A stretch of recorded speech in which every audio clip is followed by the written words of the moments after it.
So we all know that caring for your own plants is incredible, but what makes it even more rewarding is growing your own fruit. Having a fruit tree in your garden could be a great long-term investment, and with the right care, you could get years worth of your own fresh fruit. How to choose the right tree for you.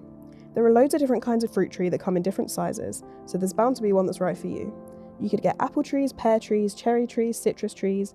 Even within those categories, there are loads of different options, with plenty of different apple varieties and different types of citrus like orange and lemon.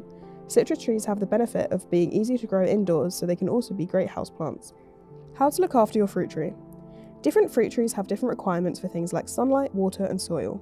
For the most part, fruit trees love a lot of light, but there are some varieties that do well in partial shade.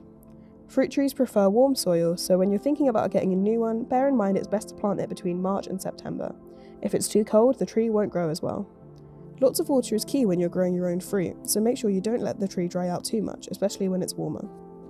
Keep in mind that fruit trees are deciduous, so they lose their leaves for the winter. So if you order one around the winter time and it's a bit colder and it arrives looking like this, don't worry, it's perfectly healthy, it just doesn't have any leaves at the minute. Pruning is another important part of growing a fruit tree. It can help to maintain the shape you want and get rid of any dead or damaged material. You should do this before the buds open in the spring. When it comes to fertilising your fruit trees, you've got a few different options. You could use a general garden plant fertiliser, you could use one that's specifically made for fruit trees, or you could use manure, but all of these options just add a little bit more nutrients into the soil. You don't need to fertilise for the whole year, just in the spring and the autumn. Another frequent question about fruit trees is if you need to pollinate them. Your tree's flowers need to be pollinated in order to turn into fruit, so this is an important part of the process.